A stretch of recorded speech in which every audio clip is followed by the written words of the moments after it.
This is the book of 2 Timothy chapter 3. And it reads, "This know also that in the last days perilous times shall come." I'm going to reread it in the NLT. I'm going to read the subtitles too. 2 Timothy chapter 3 and verse 1. Subtitle, "Difficult times will come." "This know also that in the last days perilous times shall come."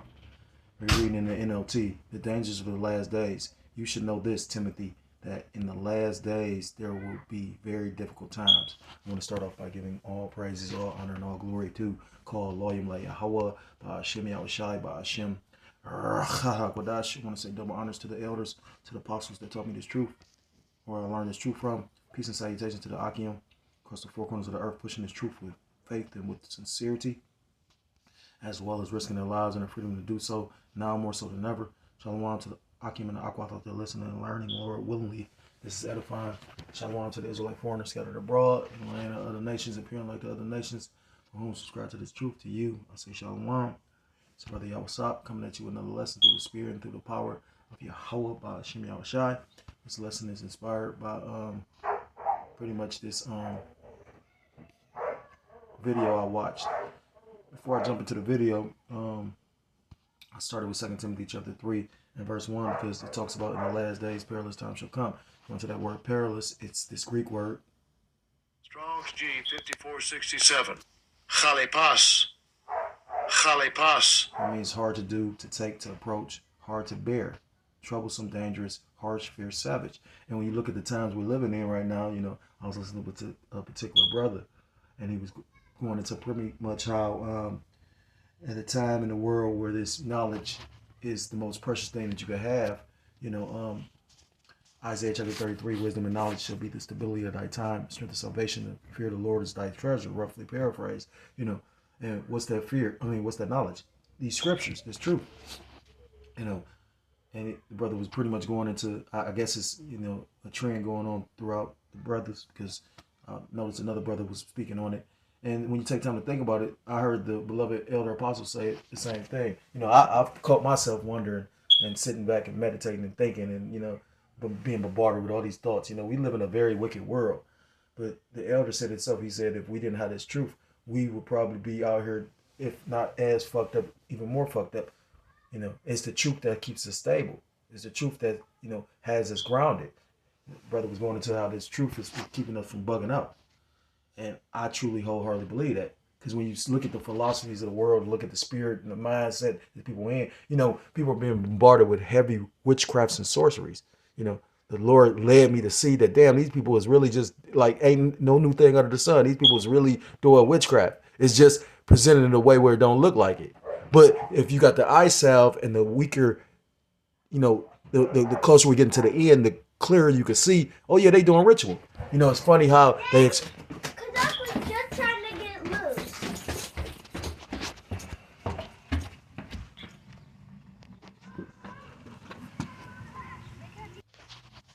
The closer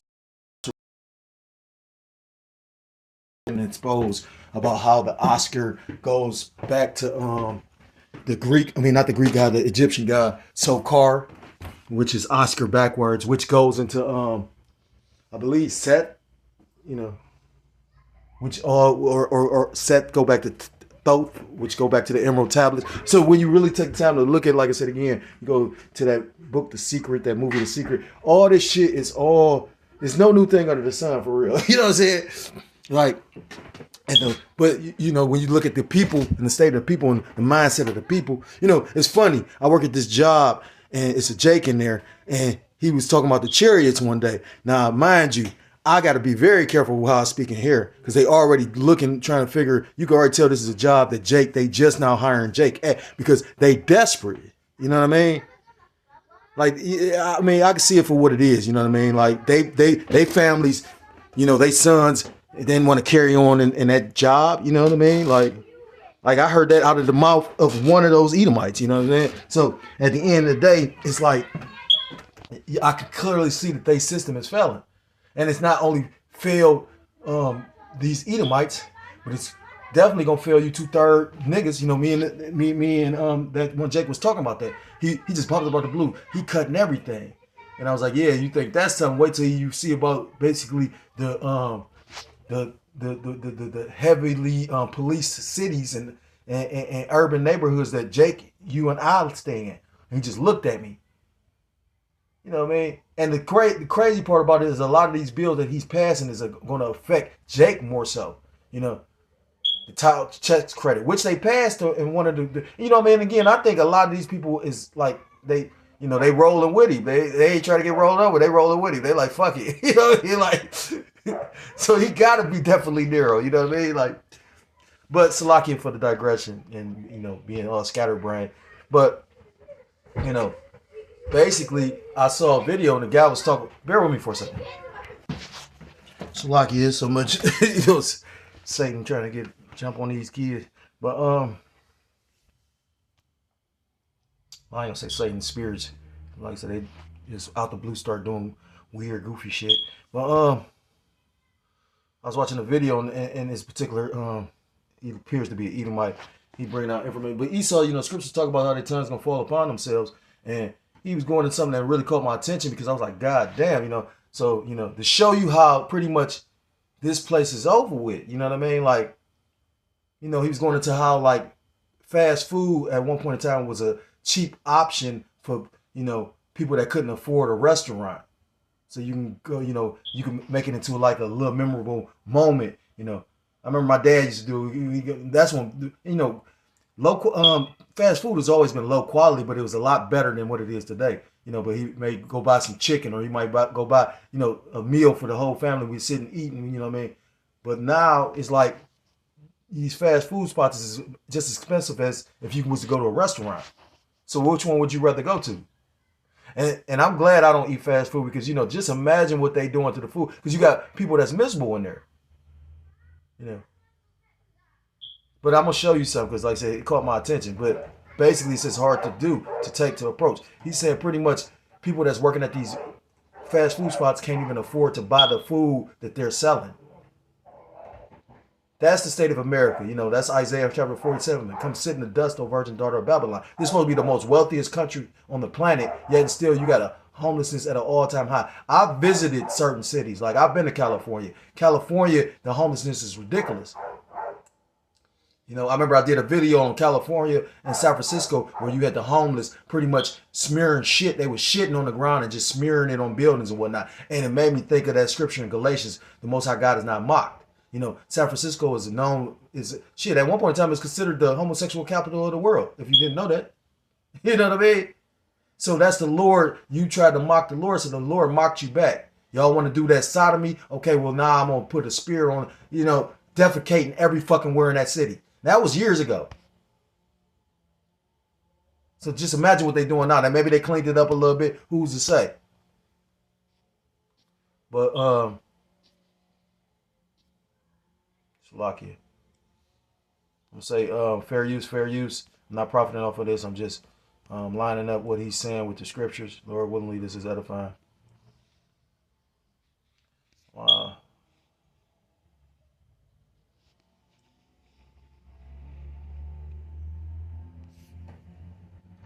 Back to Large Men Abroad. Let's have a talk. Fast food, I have a love-or-hate relationship with, and I think most people do at this point. It used to be an affordable option that a lot of families would lean on during times of hardship because, you know, we used to have a dollar menu back in the day. Now it's a value menu, but everyone knows that there's no real value to it anymore. It's low-quality food, and nowadays it's close to being the same price as it is at most restaurants. So it puts it out of the reach for most low-income families. But what about the people who work there? 20 years ago, I worked at Burger King and Taco Bell for a short stint. And one of the best parts of that was that at the end of your shift or during your lunchtime, you'd be able to get a free meal. But what about paying for meals? The fact is, in America right now, the average fast food worker has to work twice as long. I want to see what he says, because it looked like he said revolt. Right. We need a revolution. This the spirit. Look at this shit. Look at this shit. I just spoke on this. Not going to happen. The worst case scenario is going to California to be homeless. You can't starve in this country. You just become a scavenger. People choose that over the life-ending Luigi route. You know, and that's why the brother was going into how you got all these people sitting up here talking about they just gave up on life, quit high-paying jobs, or, you know, because everybody's stressed out. You know, this is life, or the condition of life under the Edomites' rulership. You know, a perpetual slave, and to the point where he doesn't need you anymore and brings in AI. So what do he need you for? You know, and again, I was always under the understanding through the Spirit, thinking that this is when you're going to get a lot of believers, because when these people start really catching holy hell, they're going to recognize who their true enemy is. Of course, you're going to have persecution. You're going to have spirits out here that's going to, you know, you're seeing it now. They already trying to point the blame, and it's our fault, and, you know, we ain't got the truth, and we bugged out. You got vocab, demonic ass trying to paint the picture of, oh yeah, they were just so aggressive, and as if like we these violent ass people, but yet and still you got all this footage of him popping up on these different camps, and nobody threatened him or did anything to him. So this fucking dude, yeah, man, you better pray you an Israelite. And the thing is this, like the elder said, it's a law. Put your ass in slavery, because you just did too much wrong on this side. You know, that's like some Judas Iscariot shit. You know what I mean? Like, but the scriptures ultimately say all Israel gonna be saved. So, you know, at the end of the day, you know, Jake that done fell out on this side, and Jake that done, you know, because, you know, it's all kind of things that go on. We in this flesh. At the end of the day, you know, just, you know, we all know how difficult this thing is. You know, that's why I say pray for one another. You know, pray for the elect. You know, pray for those that's doing the will and the work of Yahweh Shem Yahshua, and actually be covering the Lamb's blood. You know, I'm gonna forgive because I want to be forgiven. You know what I mean? And salakia to any brother that I've offended, any elder, apostle, any man that's in his truth. You know, quick to talk about. I mean, you know, it's a saying: be twice as quick to listen than to speak. You know, because you keep yourself from saying something foolish. But with that being said,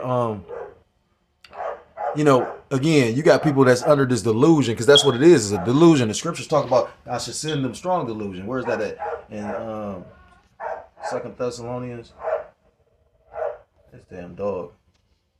They could just be mad. This nigga just mad as fuck at everything.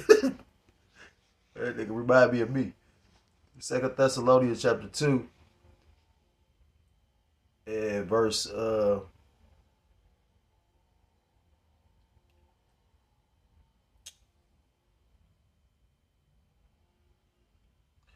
start at verse 7.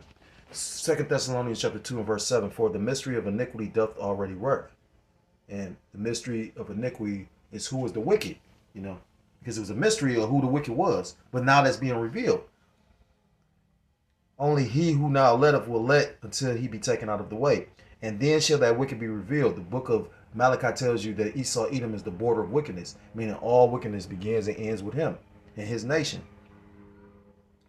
whom the Lord Yahweh Bashim Yahshua shall consume with the spirit of his mouth. And the Lord is consuming them by the prophets. You know, scriptures tell you in the book of Luke chapter 1, the Lord has pretty much the Lord spake through his prophets. You know, the Lord has always used men that the Lord has raised up to do his will and his work, you know, to prophesy. Before facade to say.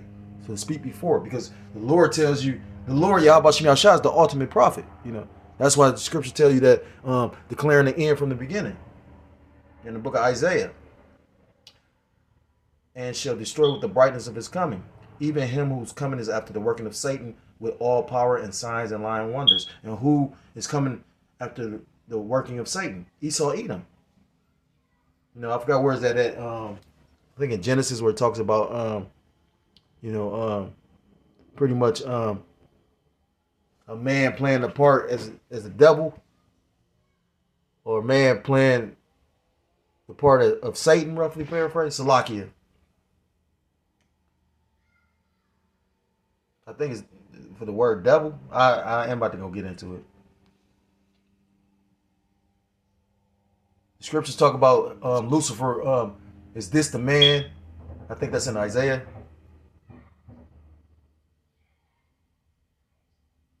Matter of fact, let me get that. It's in the book of Isaiah.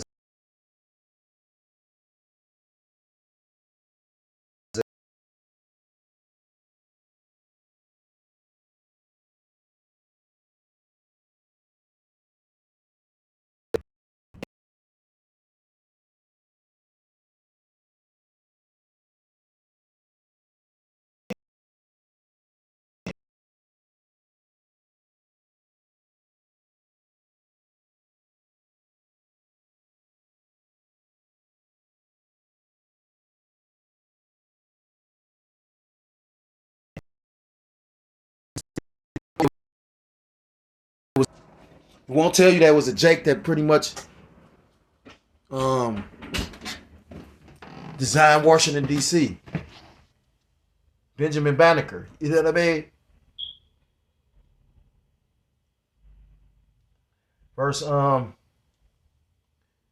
Verse 10, and with all deceivableness and of righteousness in them that perish, because they receive not the love of the truth, that they might be saved. You know, majority of our people reject us and what we're saying in this truth. You know, and that's why the scriptures talk about they will have to pretty much, what's that, 2nd Ezra chapter 9? Death by pain. Verse 11, and for this cause the Most High shall send them strong delusion that they should believe a lie. So you got people that, like I said again, really believe that DJ Trump is going to make America great. While he's making all these and doing all, creating all these laws, these unrighteous decrees, basically showing you who he for. You know, they talk about a lot of these, like the earned income credit and this tax bill, this new tax bill, and these cuts pretty much is going to affect the poorest people. Jake. So Jake, you better, Lord will, you better have a backup plan. I've already know, like literally, maybe that's why the Lord did my move the way he did it. They not about to, like, you don't think Jake about to be affected by this? They not about to give a fuck that you got 4 children in your household along with the man and the woman. They ain't not about to give a fuck about a lot of stuff. Because again, they want you desperate. I'm not trying to make this that long. The worker has to work twice as long to actually buy the food that they're selling. Repeat that. The fact for a short stint, and one of the best parts of that was that at the end of your shift or during your lunchtime, you'd be able to get a free meal. But what about paying for meals? The fact is, in America right now, the average fast food worker has to work twice as long to actually buy the food that they're selling than the average worker has to. And this is a major change. Like I said, fast food used to be a very affordable option for everyone, but now it's turning into a luxury. Fast food empires like McDonald's are shutting down stores and laying off workers left and right. And what does that say for the future of one of the most beloved American industries, fast food? A recent survey found that employees who work at restaurants like McDonald's and Taco Bell have to work twice as long as the average U.S. worker to afford typical fast food meal. Using labor statistics, financial platform LendingTree compared the wages of fast food and counter workers to the average money people make in every other career field. The study found that the recent skyrocketing prices of fast food are coinciding with a growing gap between the wages of an average U.S. worker and restaurant staff. The average fast food employee has to work 46 minutes to purchase a typical combo meal nationwide, which averages out to $11.56 according to LendingTree. Meanwhile, the average American worker only needs to work 21.2 minutes to afford the same meal. Plus, fast food meal prices might get even higher now after President Donald Trump's sweeping global tariffs kicked in last month. From beef to palm oil and coffee, food giants are dealing with the rising cost, and many could pass those costs on to the customers. For example, McDonald's. So, I mean, you could check him out, you know what I mean? Again, he be bringing out some good information. At the end of the day, you know, and then you got people that's really got that strong delusion, believing that he's going to correct this. You know, why would you think that, you know, he's going to make anything better or great when they already designing a lot of these fast food places like these, like he said, these fast food giants like McDonald's, they're pretty much about to get into automation. So you're no longer needed, especially you 2/3 ass niggas. You know, like the brothers going into pretty much the unemployment rate is very, very, very high, but they're not letting you know that because there's so many distractions going on. Tory Lanez over here, You know, the Diddy shit over there. That's how you know they doing a lot of shit. You know, it's a saying my brother used to always speak on. But, you know, it ain't nothing he came up with. But he used to say it all the time. He said, you know, never let your left hand know what your right hand doing. I believe that's in the scriptures, though. You know, there's so many, because I used to laugh when I realized I would read certain things, and a lot of stuff my brother used to say was in the Bible, but then come to find out, you know, he didn't even realize he was quoting it from the Bible. You know, that show you how cold the Lord is. So, you know, you go check him out if you want. At the end of the day, this can't be fixed. This can't be sustained. This shit over with. Oh, with. You know what I'm saying?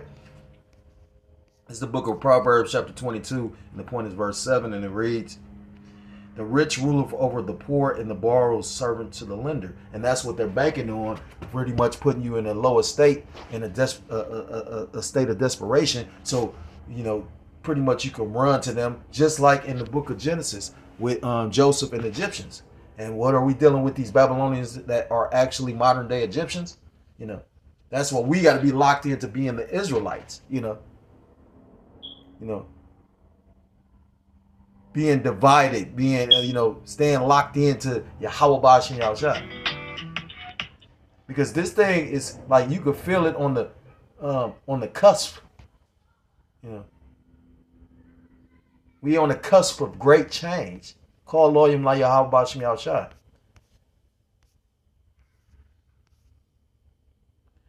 You know, and then the society and the system they set up, you know, especially for Jake. But the thing is, you know, I know a lot of Jakes, like, for real, like, again, me and these Jakes that work at this job, we up there chilling like, wait, you know, while you got them Edomites up there losing their fucking mind. I'm listening, like, I'm hearing their conversations. That's why it's kind of funny. But also, you know, they kind of frustrated too. People fighting for this shit. This is the book of Haggai, chapter 1, for the American nightmare. This is the book of Haggai, chapter 1 and verse 6. Ye have sown much and bring in little. Ye eat, but ye have not enough. Ye drink, but ye are not filled with drink. Ye clothe you, but there is none warm. And he that earneth wages to put into a bag with holes. Now the book of Deuteronomy chapter 28 tells you pretty much because we're up under the curses, we won't be able to really like prosper here, you know. Even if you like the Lord bless you, and sometimes a lot of money is not a blessing, it could be a curse, you know. It's a documentary called How the Lottery Changed My Life or something like that, you know. And you would think everybody just be living happy ever after, but no, you know, money is, you know, money to the wrong person could be like, what is it in the Apocrypha? Riches are not comely for a niggard. A niggard take the money and beat and smoke the money up. You know what I mean? Like they like you. What David Chappelle make that little joke? He said, if, you know, they gave niggas reparations. What niggas gonna do? Everybody Cadillac gonna go through the roof. You know, niggas gonna buy Cadillac. You know, the company. You know what I mean? Like niggas gonna, which Cadillac is really, you know, it's not like it used to be. You know what I mean? Cadillac is you paying for a name. You know.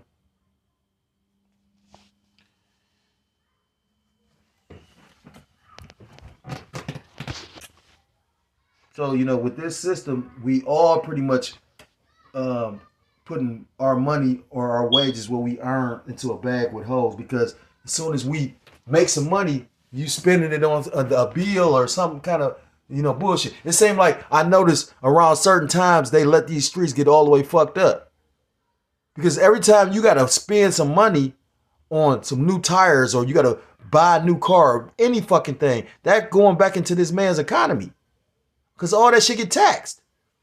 This is the biggest Ponzi monopoly game scheme. I mean, like, and that's why the brother was saying, when you sit back and like the Lord you meditating on shit, this shit will make you really like fit. And then what really is the most frustrating part about it is you know, I could tolerate it because I can still feel the spirit and, you know, I hear brothers and, you know, but when you amongst brothers, like-minded individuals, you can tolerate it a lot better. Being amongst yourself, you know, and that's why, again, I remember brother always saying how precious the brotherhood is.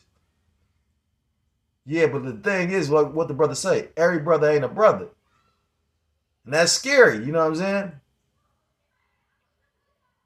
All we can try to do is That ultimately you ain't even doing what you try to do. You know what I mean? Because the thing is, you're going to do the will of Yahweh Shem Yahshua regardless. Man's going to the Lord. For good or for ill.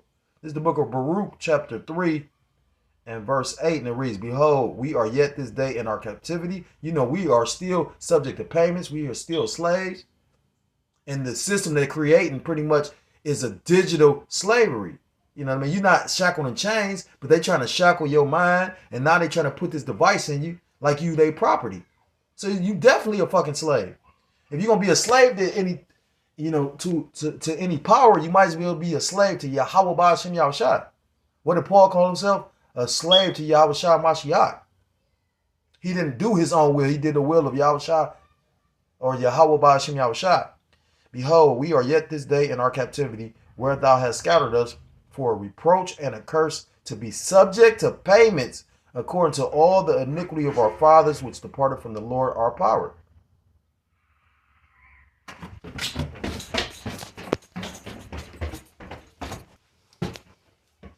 So, you know, verse 9, hear Israel the commandments of life, give ear to understand wisdom.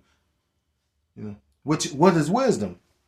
These laws, statutes, commandments. You know, this is giving you life. You know, I was listening to the brother. He was going into how, you know, this is the technique, the cheat code, the blueprint to be able to navigate through this current wicked rule, this current wicked ass world. You know, this truth.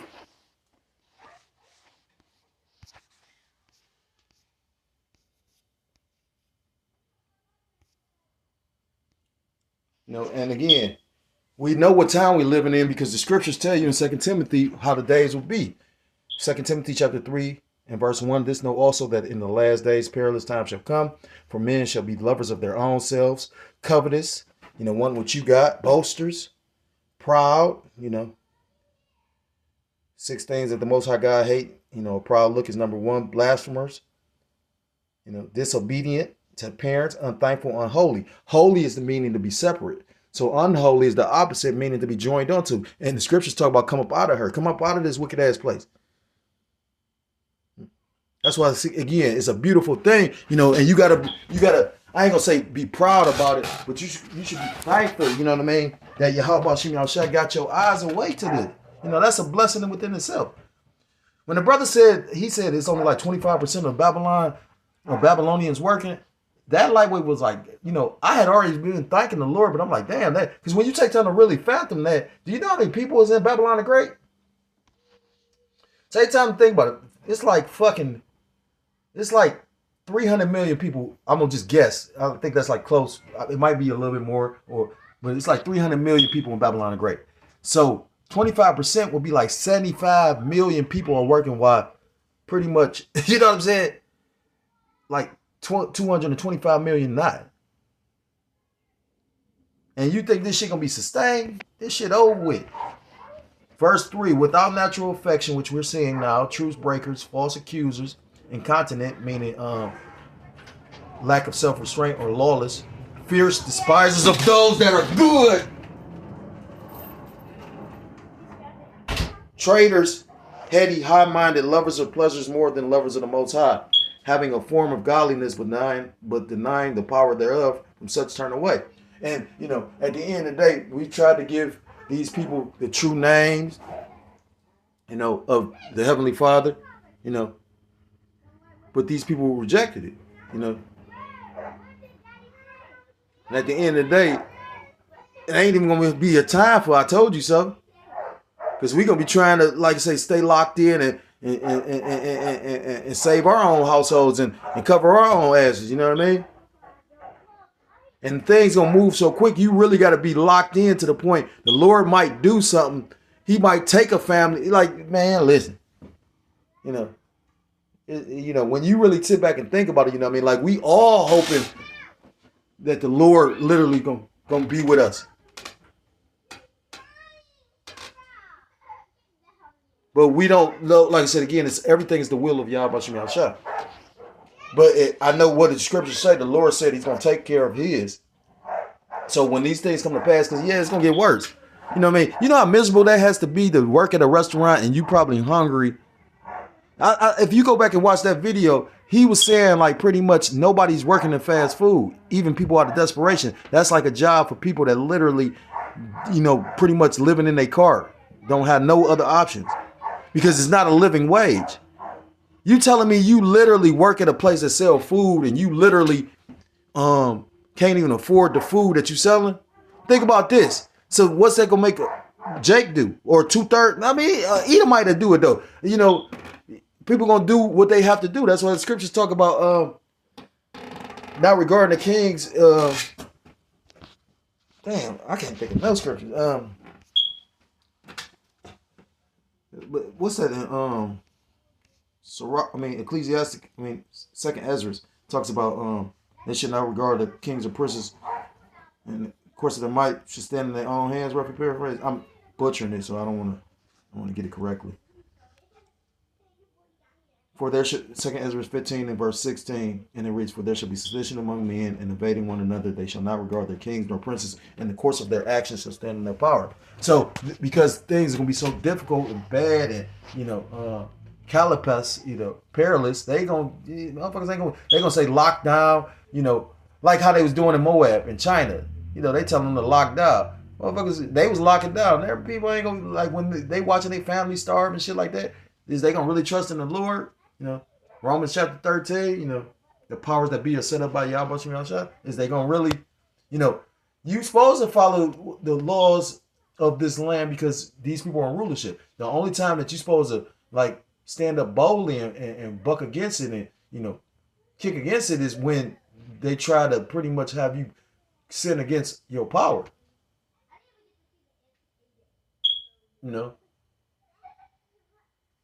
Which they're going to try to make you do. That's coming. You can see that's coming.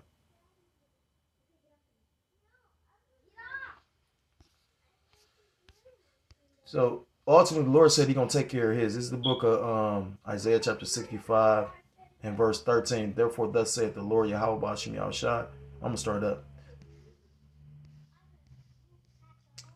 Isaiah 65 and verse 11. "But ye are they that forsake the Lord Yahweh Ba'ashem Yahushua, that forget my holy mountain," which is 2/3 of the nation, "that prepare a table for that troop, and that furnish the drink offering unto that number. Therefore will I number you to the sword, and ye shall all bow down to the slaughter. Because when I called, ye did not answer. When I spake, ye did not hear, but did evil before mine eyes, and did not choose that wherein I delighted not." Salaki, "and did choose that wherein I delighted not." Verse 13, "Therefore thus saith the Lord Yahweh Ba'ashem Yahushua power, behold, my servant shall eat, but ye shall be hungry. Behold, my servant shall drink, but ye shall be thirsty. Behold, my servant shall rejoice, but ye shall be ashamed." Verse 14, "Behold, my servant shall sing for joy of heart, but ye shall cry for sorrow of heart, and shall howl for vexation of spirit." So, those that the Lord, actually was serving the Lord Yahweh Shem Yahushua, those that actually trusted in Yahweh Shem Yahushua, scriptures talk about in the book of Jeremiah, "Cursed be the man that trusteth in man," which is 2/3, talking about we voted for Donald Trump, you know what I mean? And then he do a poem talking about he a fucking snake. You deserve what's happening to you. You know how like when you try to tell a bitch about a dude, and then he should go back and the dude shit on her. You know what I mean? Like, told you so. Not even really telling you told you so, though. You know what I mean? Said, cursed be the man that trusteth in man, and blessed be the man that trusteth in Yahweh Ba'ashem Yahushua, which is ultimately the elect. So let the Lord continue to tighten this place, because the more the Lord, move through the earth, affecting these people, their finances, their food, they living, these people gonna snap. And that's why, going back ultimately to what the elder brother was speaking about, it's how important it is to have this knowledge, this truth. Because those that don't have this truth, they're not going to wait on the Lord. They're going to try to take matters in their own hands. Scriptures tell us, wait upon Yahweh Shem Yahushua till he rise up to the prey. The Lord going to straighten all this shit out. And everything is going just as it should, just like it was intended to. Because it's all the will of Yahweh Shem Yahshua. So if you're a so-called Black, Hispanic, Native American, Seminole Indian, West Indian, or Haitian, I implore you to come back to the law, statutes, and commandments of your power, whose true name in the Paleo Hebrew is Yahweh, by Hashem Yahushua. You will be destroyed. And with that, I'm going to give all praises, all honor, and all glory to call Elohim like Yahweh, by Hashem Yahushua, by Hashem HaKodash. Double honors to the elders, to the apostles that taught me this truth.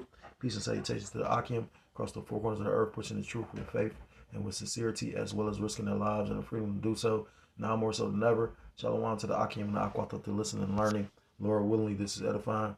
Shalom to the Israelite foreigners scattered abroad in the land of other nations, appearing like the other nations, but subscribing to the truth. To you, I say shalom. Till next time, Lord willingly. Shalom, shalom. Say Kwam Yasharallah and Wath Lababal. Shalom, Yahweh, my heart.